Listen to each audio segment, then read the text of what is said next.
نحمده ونصلي على رسوله الكريم اما بعد فاعوذ بالله من الشيطان الرجيم بسم الله الرحمن الرحیم۔ ہماری آج کی گفتگو کا موضوع ہے غم سے نجات کیسے۔ اللہ تعالیٰ نے انسان کو پیدا کیا اور اس کے اندر طرح طرح کے جذبات رکھے۔ یہ انسان ہی ہے جس کے اندر خوشی کے احساسات بھی ہیں اور غم کے احساسات بھی۔ خوشی کب ہوتی ہے انسان کو؟ عموماً اس وقت جب کوئی کام اس کی مرضی کے مطابق ہوتا ہے یا پھر اسے کوئی پسندیدہ چیز ملتی ہے۔ اور غم کب ہوتا ہے؟ جب کام انسان کی مرضی کے خلاف ہونے لگتے ہیں، اس کی خواہشات کی تکمیل نہیں ہوتی، اس کی مرضی پوری نہیں ہوتی، یا کوئی پسندیدہ چیز ہاتھ سے چلی جاتی ہے۔ ایسے میں انسان پھر کیا کرے؟ آج کی دنیا میں بہت سے لوگ مختلف طرح کی محرومیوں کا شکار ہو کر ڈپریشن میں مبتلا ہو جاتے ہیں۔ ڈپریشن آج کی دنیا کا ایک بہت بڑا اور گھمبیر مسئلہ بنتا چلا جا رہا ہے۔ تو آئیے آج کچھ ایسی باتوں کے بارے میں سوچتے ہیں، کچھ ایسے نکات اپنے سامنے رکھتے ہیں جن پر عمل کر کے کافی حد تک غم سے نجات پایا جا سکتا ہے۔ سب سے پہلی چیز ایمان کی مضبوطی ہے، اللہ تعالیٰ کی ذات پر یقین اور توکل، اس کی قدرت پر بھروسہ کہ ہر چیز اس کے اختیار میں ہے، وہ کن کہہ کے سب کچھ کر سکتا ہے، نفع و نقصان سب اسی کی طرف سے ہوتا ہے۔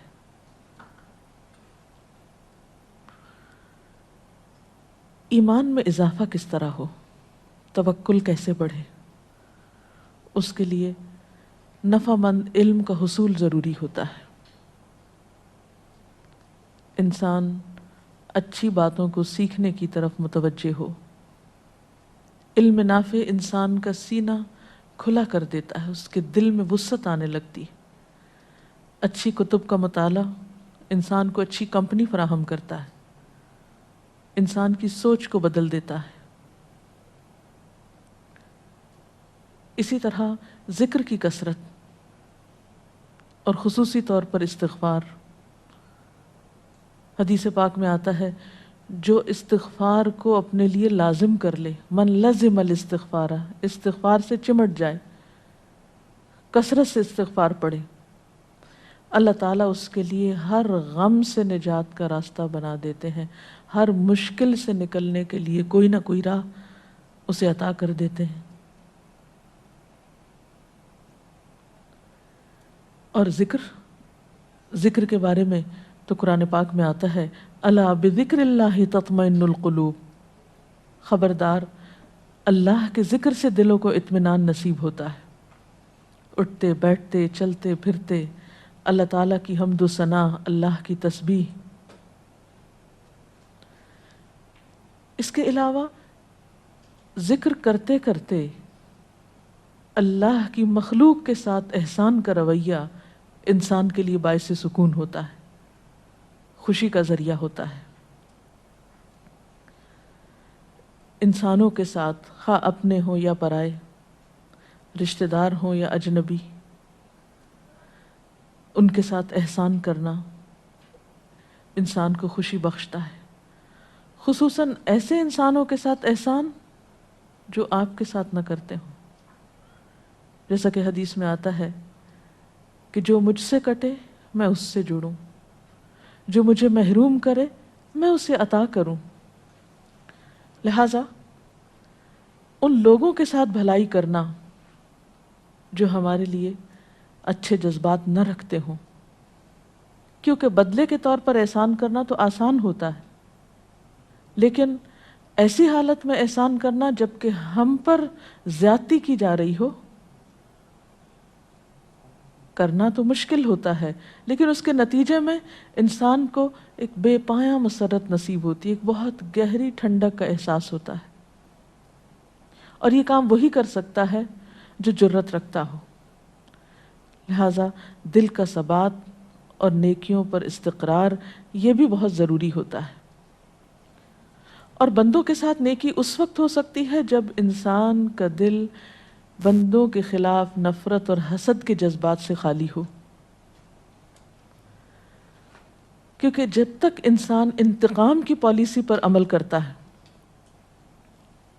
انسان بدلہ لینے کی سوچتا رہتا ہے، اس وقت تک سکون نہیں پا سکتا، اسے خوشی نہیں مل سکتی، کیونکہ نبی صلی اللہ علیہ وسلم نے یہ بھی فرمایا کہ مجھے میرے رب نے حکم دیا ہے کہ ان اعفو عمن ظلمنی، میں اس کو معاف کر دوں جس نے مجھ پر ظلم کیا ہو۔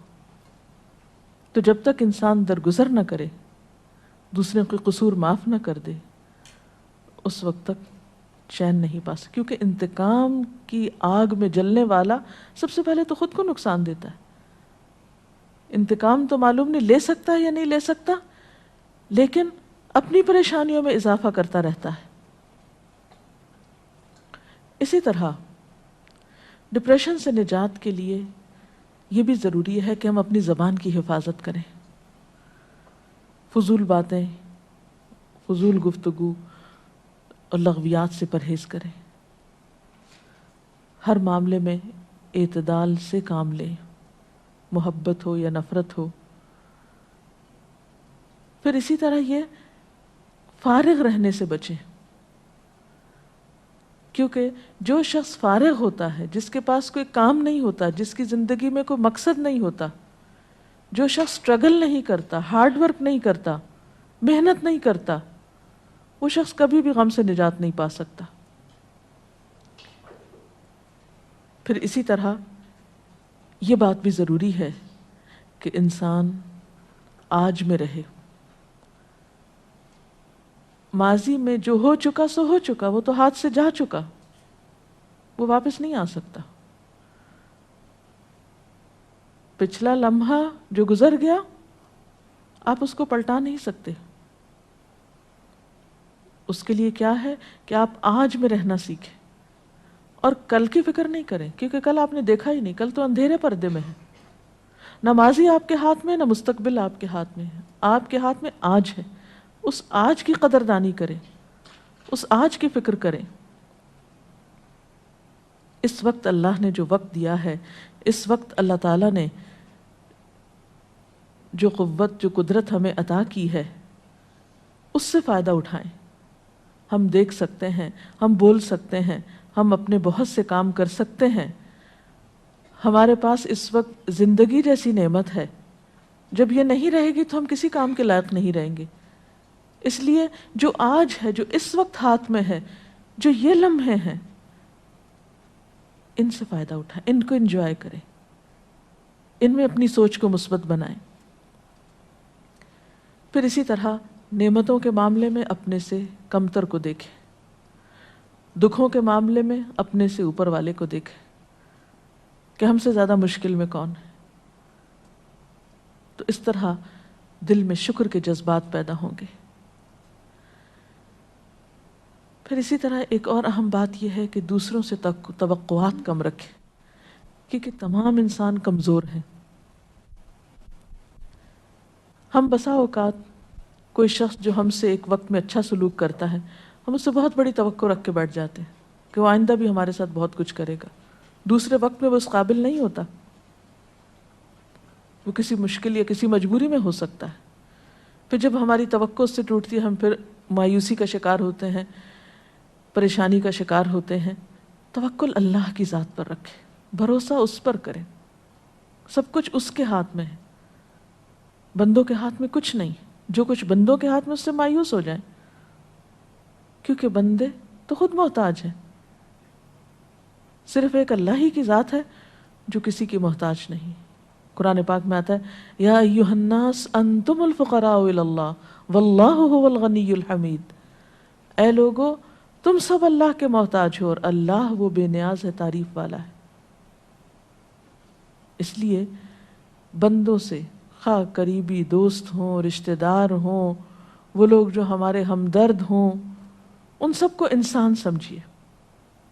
ان کی کمی کوتاہی پر، ان کے خلاف دل میں غم، غصہ اور رنج رکھ کے نہ بیٹھیے، اس سے آپ کو خود نقصان ہوگا۔ اسی طرح ایسی کمپنی، ایسی صحبت سے بچنے کی ضرورت ہے، ایسے لوگوں سے بچ کے رہنے کی ضرورت ہے جن کی سوچ منفی ہو، جو نیگیٹیوٹی کا شکار ہو، کیونکہ جس طرح کے ماحول میں آپ بیٹھیں گے اس کے اثرات لازماً آپ پر ہوں گے۔ مفید باتیں سوچیے، مثبت باتیں سوچیے، پر امید رہیے۔ اسی طرح بسا اوقات ہماری پریشانیاں اور غم اس وجہ سے بھی ہوتے ہیں کہ ہم اپنی زندگی میں کاہلی، سستی وغیرہ کا شکار ہوتے ہیں۔ آج کی ذمہ داری آج نہیں پوری کریں گے، آج کا کام آج نہیں کریں گے، اس وقت کی نماز اس وقت نہیں پڑھیں گے، بعد کے لیے چھوڑ دیں گے، اچھا قضا پڑھ لیں گے۔ اللہ تعالیٰ نے نماز جیسی چیز ہم کو دے کر وقت کا پابند بنایا ہے۔ وقت پر اپنا کام ختم کریں، اپنے فرائض کو وقت پر مکمل کریں۔ تو جو لوگ اپنے کاموں میں تاخیر نہیں کرتے، آج کا کام کل پہ نہیں ڈالتے، وہ بھی بہت سی پریشانیوں سے بچے رہتے ہیں۔ پھر اسی طرح بسا اوقات کام بہت ہوتے ہیں اور آپ کوشش کے باوجود سب کچھ وقت پہ نہیں کر سکتے، تو ایسی صورت میں اپنی ترجیحات مقرر کریں، پرائرٹیز مقرر کریں کہ کون سا کام زیادہ اہم ہے، کون سا کام پہلے کر لینا چاہیے، کس کام میں تاخیر غیر مناسب ہے۔ تو اس سے بھی بہت سی پریشانیوں اور غموں سے نجات مل سکتی ہے۔ پھر اسی طرح وقتاً فوقتاً اپنے کو ملنے والی نعمتوں کا ذکر کرتے رہا کریں۔ اما بنعمت ربک فحدث۔ ہم عموماً اپنی مجلسوں میں لوگوں سے بات چیت کرتے ہوئے اپنی پریشانیوں اور غموں کے ہی تذکرے کرتے رہتے ہیں، جو نہیں ہے ہمارے پاس اسی کے بارے میں پریشان رہتے ہیں اور اسی پریشانی کا اظہار بھی کرتے رہتے ہیں۔ اس کے برعکس اپنی سوچ کو مثبت بناتے ہوئے ان باتوں کا ذکر کیا کریں، ان چیزوں کا جو آپ کی زندگی میں ہیں، جو آپ کی اچیومنٹس ہیں، جو نعمتیں اللہ نے آپ کو دے رکھی ہیں۔ تو اس سے آپ کے اندر ایک شکر کے جذبات پیدا ہوں گے اور وہ غم بھول جائیں گے جو آپ کو کچھ چیزوں کے نہ ہونے کی وجہ سے لاحق ہے۔ پھر اسی طرح کثرت کے ساتھ اپنے لیے دعا کیا کریں، اور نہ صرف یہ کہ اپنے لیے بلکہ دوسرے لوگوں کے لیے، کیونکہ انسان جب دوسروں کے لیے دعا کرتا ہے تو اس کے اپنے لیے قبولیت ہوتی ہے۔ پھر لوگوں کا خوف دل سے نکال دیں۔ یاد رکھیں کوئی انسان نہ آپ کو نقصان دے سکتا ہے نہ فائدہ دے سکتا ہے، نفع اور نقصان صرف اللہ کے ہاتھ میں ہے۔ بسا اوقات ہم صرف توہمات کا شکار ہوتے ہیں، بلا وجہ لوگوں کا خوف اپنے دل میں رکھتے ہیں، حالانکہ ہم ان کی سوچ میں بھی نہیں ہوتے، ہم ایک ایسی بات سوچ رہے ہوتے ہیں جو دوسروں کے خیال میں بھی نہیں ہوتی۔ تو جتنا آپ لوگوں کے بارے میں حسن ظن رکھیں گے، ان کے بارے میں ان کے ظاہر پر معاملہ کرتے ہوئے ان کے ساتھ ان کے بارے میں اچھی سوچ رکھیں گے، اتنا ہی زیادہ آپ غم سے نجات پائیں گے۔ کیونکہ ہمارے بعض خدشات، بعض خوف بالکل بے بنیاد ہوتے ہیں، ان کی کچھ بھی حقیقت نہیں ہوتی۔ نبی صلی اللہ علیہ وسلم نے گمان کو سب سے جھوٹی بات بتایا۔ قرآن پاک میں بھی اللہ تعالیٰ فرماتے ہیں یا ایھا الذین آمنوا اجتنبوا کثیرا من الظن، اے لوگوں جو ایمان لائے ہو بہت زیادہ گمان کرنے سے بچو، فإن بعض الظن اسم، بعض گمان تو گناہ ہوتے ہیں۔ تو اس لیے محض گمان اور خیال کے اوپر اپنی زندگی کی عمارت قائم نہ کریں۔ پھر یہ بھی یاد رکھیں کہ ہر چیز قضاء و قدر سے اللہ نے تقدیر مقرر کر رکھی۔ ایک حدیث میں آتا ہے کہ ما اصابک لم یکن لیخطئک وما اخطأک لم یکن لیصیبک، جو تمہیں پہنچا وہ ہو نہیں سکتا تھا کہ تم سے خطا جائے، تمہیں ہی پہنچنا تھا، اور جو تم سے خطا ہو گیا ہو نہیں سکتا تھا کہ تمہیں پہنچے. تو بعض اوقات ہم صرف غم کس لیے کرتے رہتے ہیں کہ اوہ کاش یہ نہ ہوتا اور کاش وہ نہ ہوتا، کاش میں اس وقت پہنچ جاتا تو یہ چیز مجھ سے نہ جاتی یا مجھ سے مس نہ ہوتی یا میرے ہاتھ سے نہ جاتی. نہیں، وہ ملنی ہی نہیں تھی آپ کو، وہ آپ کی تھی ہی نہیں. تو تقدیر پر ایمان انسان کے بہت سے غموں کو ہلکا کر دیتی. پھر اسی طرح ایسے لوگوں سے بچیں یا ایسے لوگوں کے حال سے سبق سیکھیں، عبرت سیکھیں جن کی زندگی ناشکری میں گزری اور شکووں میں گزری اور انہوں نے کچھ بھی نہیں پایا. اگر آپ دوسرے لوگوں کے حال پر نظر ڈالیں تو دنیا میں آپ کو دو طرح کے لوگ نظر آئیں گے. ایک وہ جو شکر گزار ہیں اور آپ دیکھیں گے وہی خوشحال ہیں. خوشی کا راز اصل میں شکر کے اندر ہی ہے. اور دوسری طرف وہ دیکھیں گے آپ جو ہر وقت شکوے کرتے ہیں. یہ دونوں کردار آپ کے دائیں بائیں آگے پیچھے کہیں نہ کہیں آپ کو معاشرے میں نظر آئیں گے. کچھ لوگ ہر دم شکوے کرتے نظر آئیں گے، پھر آپ دیکھیے کہ ان کے پاس کیا ہے، انہوں نے کیا کمایا شکوے کر کر کے. اور کچھ لوگ ہیں کہ جس حال میں بھی وہ اللہ کا شکر ادا کرتے رہتے ہیں. تو ان دونوں کرداروں پر نظر ڈال کر عبرت حاصل کریں، جیسا کہ نبی صلی اللہ علیہ وسلم نے فرمایا کہ میری نگاہ عبرت کی نگاہ ہو، میں ہر ایک کے حال سے کچھ نہ کچھ سیکھوں. پھر یہ کہ کسی بھی تنگی اور تکلیف کے موقع پر یہ نہ بھولیں کہ ان مع العسر یسرا فان مع العسر یسرا، کہ ہر تنگی کے ساتھ آسانی ہے، ہر مشکل کے ساتھ آسانی ہے. جہاں کوئی تکلیف آئی ہے ضرور اس کے پیچھے کوئی اللہ کی حکمت. اللہ اپنے بندوں پہ ظلم کرنے والا نہیں ہے. اگر کہیں مشکل ہے تو اسی میں سے کوئی نہ کوئی آسانی کی راہ بھی نکلتی ہوگی. جیسے کہ ایک روایت میں آتا ہے کہ ہر داء کے ساتھ دوا بھی ہے، یعنی ہر بیماری کا علاج موجود ہے، ہر مشکل کا حل موجود ہے. لیکن ان سب چیزوں کے لیے صبر چاہیے. مثلا بیماری آتی ہے تو ایک دم نہیں جا سکتی، اب علاج کے باوجود آپ کو انتظار کی ضرورت ہے. اور پھر یہ کہ تنہائی کے کچھ لمحات میں اپنے رب سے باتیں کیا کیجیے، اپنے سارے دکھ، اپنے سارے شکوے اس ذات کو سنائیں جو آپ کا راز فاش نہیں کرے گی. اس اللہ کے سامنے اپنے دکھ اور تکلیف رکھیں کہ جو ہر آن آپ کی مدد کے لیے حاضر ہے. نہ وہ سوتا ہے، نہ اس کو اونگ آتی ہے، وہ ہر وقت ہر بے قرار کی دعا قبول کرنے کے لیے تیار ہے. ضرورت اس بات کی ہے کہ اس کو پکاریں. اللہ تعالی ہمیں وہ راستے سجھائے، وہ طریقے سجھائے کہ جس سے ہم اپنی اس زندگی کو ضائع کرنے کی بجائے اس سے بہترین کام لے سکیں. اگر اس سلسلے میں کوئی سوال ہے آپ کے ذہن میں تو آپ کر سکتے ہیں. جب خاندانی معاملوں میں کئی دفعہ انسان صبر کرتا ہے تو لوگ اس کو آپ کی کمزوری سمجھتے ہیں، تو اس وقت کیا صبر کرنا انسان کے لیے صحیح ہوتا ہے؟ بات یہ ہے کہ لوگ جو بھی سمجھیں،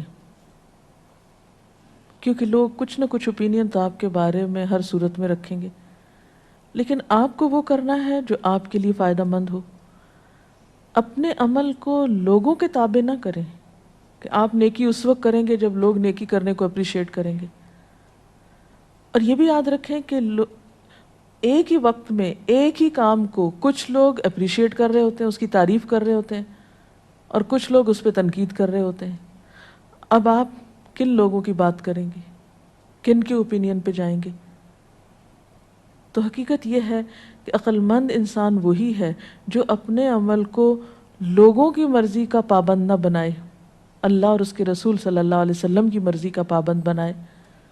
اور جس وقت جو کام کرنا ان کے نزدیک بہتر ہے وہ بے خوف و خطر ہو کے کر جائے.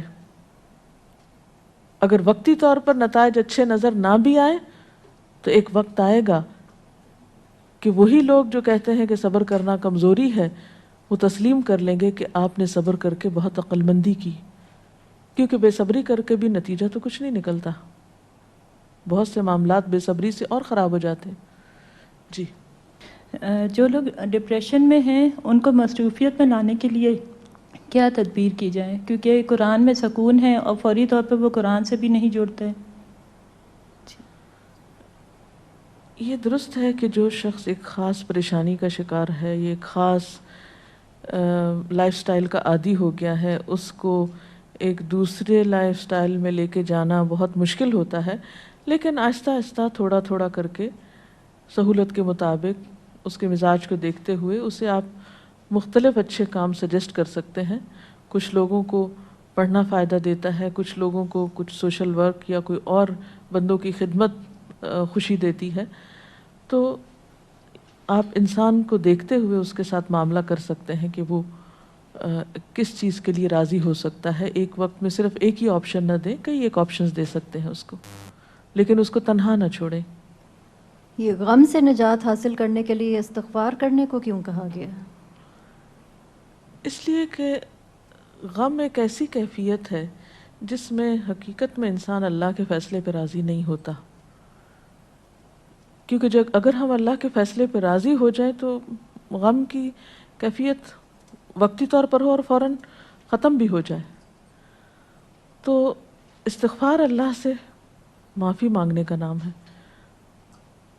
تو جب انسان استغفار کرتا ہے، اللہ تعالیٰ اس کی طرف اپنی رحمت کے ساتھ متوجہ ہوتا ہے، اس کو پھر توفیق دیتا ہے کہ وہ نیکی کی طرف مائل ہو اور اس چیز سے باہر نکل آئے جس کو اس نے اپنی زندگی پر، اپنے نعمتوں پر طاری کر رکھا ہے. کیونکہ غم منانے والا شخص ایسا ہی ہے کہ جیسے وہ ساری نعمتوں سے دستبردار ہو گیا ہے، ساری نعمتوں سے ناراض ہو گیا ہے جو اللہ نے اس کو دے رکھی ہیں، اور ایک نعمت کے جانے پر یا ایک مرضی پوری نہ ہونے پر وہ خفا ہے اللہ سے اور بندوں سے.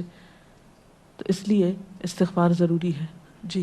ڈاکٹر صاحب، آپ تقدیر کے بارے میں کیا کہتی ہیں؟ کہ بعض لوگوں کو یہ کہتے ہوئے سنا ہے کہ جب تقدیر میں ہی لکھا ہے کہ ہم نے کیا کرنا ہے، اللہ کو سب معلوم ہے، تو پھر کیوں جو بھی ہم کریں گے وہ تو اللہ کو معلوم ہی ہے. لیکن اللہ تعالیٰ ہی نے حکم دیا ہے کوشش کرنے کا. اللہ کو معلوم ہے، سب کچھ معلوم ہے، لیکن معلوم ہونے کا مطلب یہ نہیں کہ ہم اپنی ایفرٹ اور اسٹرگل چھوڑ دیں. وہ اس کے حصے میں ہے، ہمارے حصے میں ہمارا کام ہے. جی میڈم، جیسے لوگ جو ہیں وہ زیادہ تر ابھی بھی لوگ جو ہیں، علم تو آ چکا ہے، بہت اللہ کا شکر ہے، لیکن لوگ ابھی بھی لوگوں پہ اور مال پہ زیادہ ڈیپینڈ کرتے ہیں بجائے اس کے کہ اللہ پہ توکل کریں. تو ایسی کوئی قرآن میں اور حدیث اس کی روشنی میں کوئی ہمیں ایسا کوئی پہلو مثبت مل جائے جسے ہم توکل تو اللہ پہ ہے لیکن اور مثبت اور جمے ہوئے رہے ہیں اس میں، جو ہمارے لیے ایک راہ عمل رہے اسی پہ.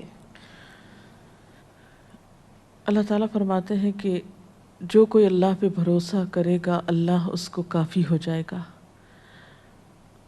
اور اس کے لیے دعا بھی سکھائی گئی ہے، حسبنا اللہ و نعم الوکیل نعم المولا و نعم النصیر. لیکن توکل کا یہ مطلب نہیں کہ انسان کوشش نہ کرے. دنیا کی محبت ایک فطری چیز ہے، دنیا کے لیے کوشش کرنا ایک فطری عمل ہے. توکل کا مطلب یہ ہے کہ جتنی اپنی استطاعت میں ہے کوشش وہ کر لے اور اس کے بعد پھر مطمئن ہو جائے. کیونکہ انسان کو ملتا وہی ہے جو اللہ کا اذن ہوتا ہے. انسان کوشش نہ چھوڑے کیونکہ اللہ کا حکم ہے کوشش کرنا ہے، اور اس کے ساتھ کوشش کے بعد پھر حرص نہ رکھے، لالچ نہ کرے، جو ملا اس میں مطمئن ہو جائے.